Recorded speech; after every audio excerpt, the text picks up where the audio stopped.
தாய் ராஜம் 17ஆம் பாகம். நான் எங்கள் அம்மாட்ட தூத்ததை சொல்லுவேன். சொன்ன உடனே எங்கள் அம்மா சொல்லும், சரி அக்கா கூட உட்காந்து ஓரமாக விளாடு அப்படின்னு வீட்டுக்குள்ளேயே விளாட சொல்லும். நானும் வீட்டுக்குள்ளே எங்கள் அக்கா கூட கொஞ்சம் நேரம் விளாடுவேன். விளாண்டுக்கிட்டு இருக்கையிலேயே எனக்கு புழு முண்டிடும்.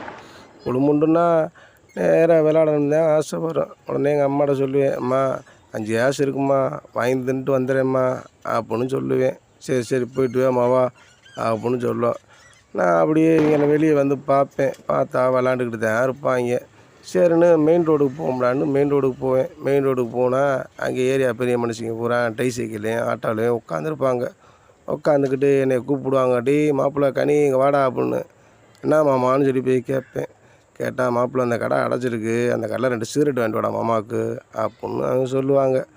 சொன்ன உடனே சரின்னா அவங்களுக்கு சிகரெட்டை வாங்கிட்டு வந்து கொடுப்பேன். அவங்க ஒரு 10 காசு கொடுப்பாங்க. 10 காசு கொடுத்த உடனே ஏன்டா 5 காசு இருக்குது, 10 காசுக்கு வாங்கி தின்ட்டு மீதம் 5 காசோட வீட்டுக்கு வருவேன். வரையிலே எங்கள் அம்மா வாயை பார்க்கும், என்னடா வாயில் அசை போட்டிருக்க அப்படின்னு சொல்லி கேட்கும்.